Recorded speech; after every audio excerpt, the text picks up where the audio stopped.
Hello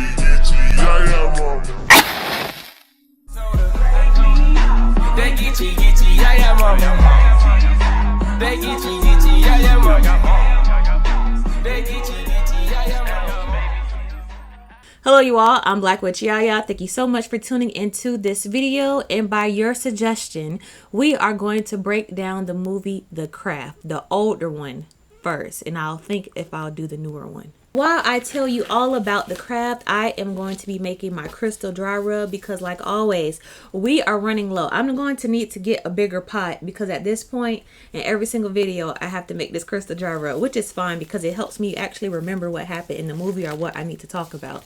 But the crystal dry rub is an all-in-one crystal cleanser that you can use for your crystals. It's just easy access to be able to cleanse your crystals. You can set them outside with the crystal dry rub, or if you have a jewelry box where you keep all of your crystals, or on your altar, just sprinkle some on there just to keep the energy and the magic flowing.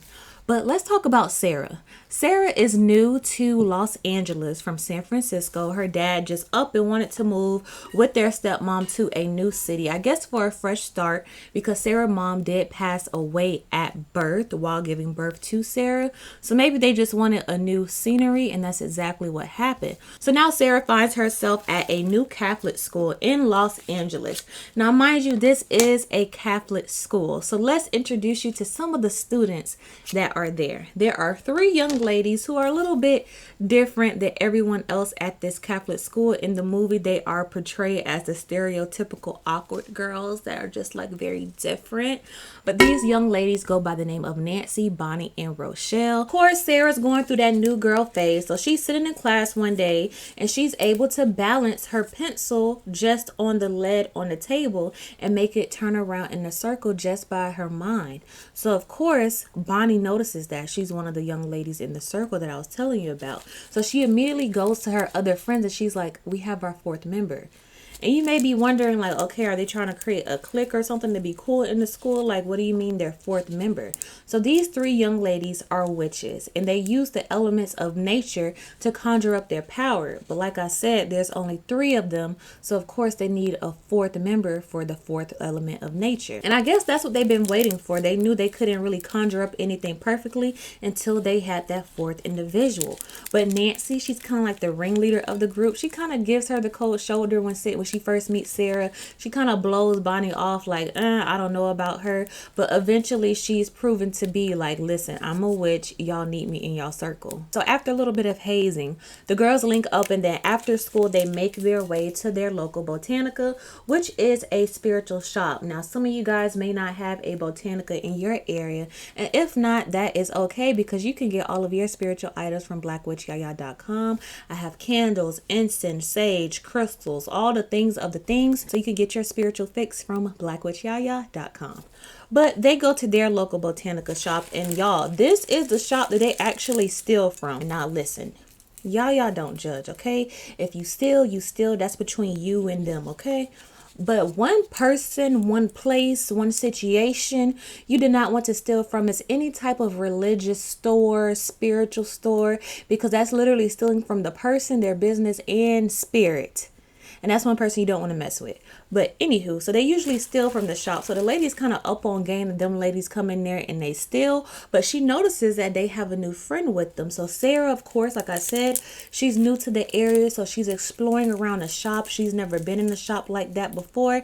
So she tried to make her way to the back. And if you guys have any type of spiritual shop in your area, you know that back room is where the sessions go on, where the tarot card reading sessions go, where the cleansing sessions go. So Sarah's trying to make her way back there because she just don't know any better. So the owner stops her and kind of looks her up and down a little bit, gets in tune with her, and she compliments her ring. And that ring came from. So Sarah gets a few candles, just, you know, to patronize the business. And the owner asks her, do you know how to work those candles? And Sarah's like, yeah, you like the wicks? And she's like, yes, but there's other things that goes along with it. So she gave her a book about candle magic. Sarah's like, oh, okay, I'm sorry. I never been to a shop like this. I never read up on stuff like this. And then the owner says, well, maybe you're a natural witch. You don't need to read up on it. Your magic comes from within. So Sarah's like, okay. So now the four young ladies have all the elements needed to get their magic to work. So I'm going to fast forward again a little bit. So they do their own initiation process out in a garden, and they hold a blade to each other's neck, and they say, it's best you rush upon this blade and enter into the circle with fear. And then they state how they enter into the circle. So they may say with love and kindness, with intelligence and enthusiasm. So all of that stuff, right? So fast forwarding again, because I want to get to the main shebang part of the movie. They prick each other's finger, and then they dip it into a cup, and they mix it together, and they drink of each other's blood. They state, I drink of my sister's blood, and then they state what they want to be capable of or attract or whatever they want to manifest. So as Rochelle took her sip, she asked to not hate others as they hate her, because she's the only black girl in the group and there's not too many black people in the school, so she's facing a lot of racism. Bonnie asked to feel as beautiful on the outside as she does the inside, because she has a lot of burns on her body, so she stays covered up a lot, so she's a little bit insecure about that. Sarah asked for Chris to love her. Now, Chris is this young jock in the movie who tried to push up on her. Sarah said no. And then basically he ran around school saying that was the worst sex he ever had, just because he felt embarrassed that she turned him down. So he ran around and lied. But for some odd reason, she still wants this little jock boy, jerk boy to love her. So that's what she asked about. But Nancy asked to have the power of Manon. Now, Manon is a made-up deity in this movie that they focus on, which is like the all-knowing, the all-powerful, the all-creator that just can divinate and attract any type of witchcraft and power. Like just a deity that is all-powerful in the spiritual world. So Nancy asked to have his power. Now, you guys, let me be completely honest. I know you guys suggested for me to review this movie, and I really appreciate it. Of course, it's nice to see movies that have spiritual context and to be able to dissect it and get to the overall meaning. But when I say this movie was a slow burn, my God, it was just so much unnecessary stuff. So I'm just really going to summarize it just so I can get to the overall meaning of the movie. The girls, they do little magical stuff as they're discovering their powers. Sarah asks for Chris to love her. The boy ended up going stir crazy over her and turned into a bit obsessive and abusive and ended up trying to violate her. Bonnie asked to feel as beautiful on the outside as she does the inside. So Nancy did some healing work on her and she was able to get rid of her scars. Rochelle, she was facing racism in the school. One of the young girls at the school made a joke as she looked at her brush and said, "Oh, pubic hair got into my brush." And then she picked up the hair. She said, "Oh no, it's not pubic hair. It's one of Rochelle nappy curls." Like basically making a texturism remark about Rochelle being racist and all that stuff. So the young lady who did that, her hair ended up drastically falling out into bald spots to the point where she didn't feel beautiful no more, and just almost tried to make up to Rochelle for making that joke and trying to kiss up on her at the end. Not kiss up on her, kiss up to her in the end. And just to give a little background on Nancy, the ringleader, like I told you about, she grew up in a rough home. Her mom they seemed like they were druggies a little bit. And she had her stepdad there. And her stepdad was very verbally and physically abusive to the mom. So one night as she was channeling the power of Manon at her altar, she heard commotion outside in the kitchen. And then she sees that her stepdad is just giving her mom a hard time. She breaks up the fight. She yells, "Stop." And then she just gives her stepdad this type of look, like, "I want you dead."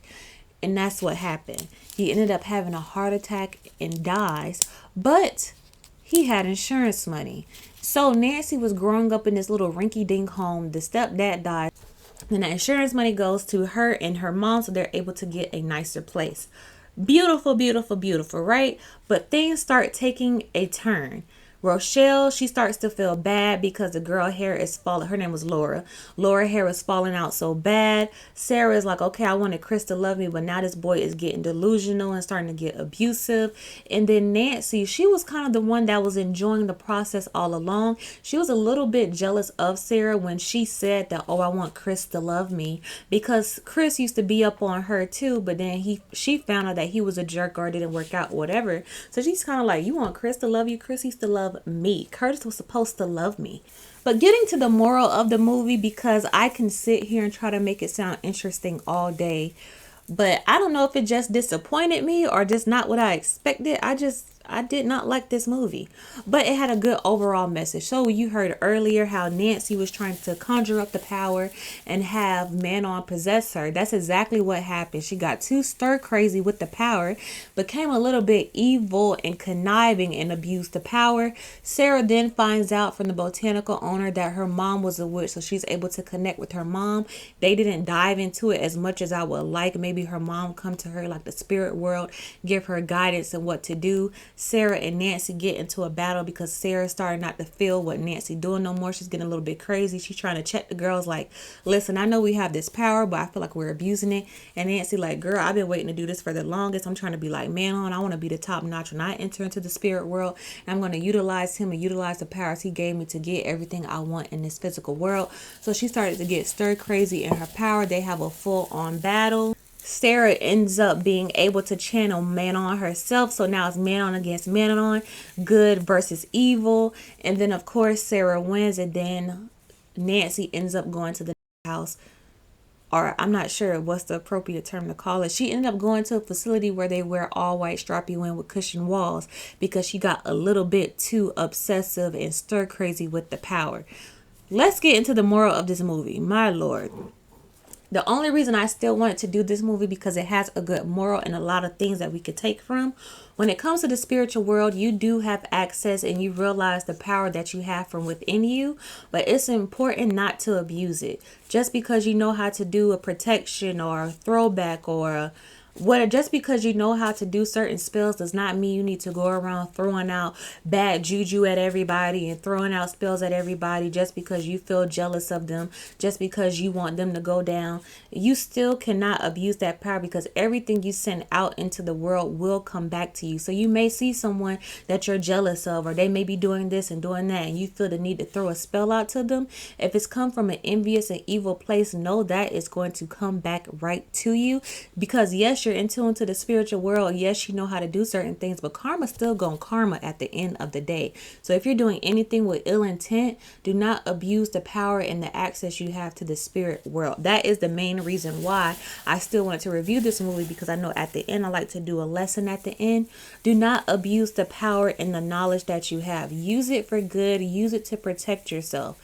If you see someone that's doing better than you, or you see someone that's getting the attention that you want, if you see someone you just simply don't like them and you can't figure out why, it is not your responsibility or your right to throw something at them and ruin that person's life because you felt slighted by them without them even giving you any type of attention. Nancy turned on her people just for the hell of it, just because she wanted to turn on them. She was using them the entire time to get the power that she wanted. Don't be greedy. Greedy people will always get fed, but sometimes it's a dish you may not like. So with the lesson with Sarah, trust your intuition. If you feel like you're surrounded by someone who's in the spiritual world, but they just seem a little bit too greedy, they just got a negative energy about them. Like in the spiritual world, it's for you to heal yourself, to find peace. But if you find someone that's like, oh my God, they made me mad, I'm about to put a spell on them. Trust your intuition and get away from that person because you don't want to be surrounded by that energy. But ladies and gentlemen, that is a quick synopsis of the movie Craft. I will think, am I going to do the second part? Just because this is how I would like for the movie to have gone. Okay, so she comes to the school, she meets the girls, they have the 4 elements. Maybe they really focus on who's who of the 4 elements. What do those 4 elements really do for them? How are they able to channel it? I feel like it was more like dramatized than actually like showing the spiritual side of stuff. I would like for them to explore their spirituality and their spell work more, not them doing a spell in one scene and in the next scene the spell working. Maybe dragging out the scene more with the battle between Nancy and Sarah. What was the motive what was the motive for Nancy to really go after Sarah? I know it's because she technically turned on her circle and they wanted to kill her because a witches never turns against their covering. I get that, but I would have liked to seen it more drawn out. Then in the middle of the battle, the 2 girls just up and disappear because they see what was coming back to them. Rochelle started losing her hair, just how the other girl lost her hair, and the young lady who had the burns started seeing the burns on their face. I don't get why the girl with the burns really got anything, just because I don't feel like she did anything too crazy, because she just wanted to fix her burn. So of course she started showing more skin, but It wasn't nothing malicious. I wish they just would have dived in and explored it more. It was so much more I wanted from this movie. But thank you guys so much for tuning into this video. Let me know if you guys watched The Craft below and how do you feel about it. But thank y'all so much for tuning into this video. And like I always say, as above, so below, as within, so without, as the universe, so the soul. Until next time, you guys, I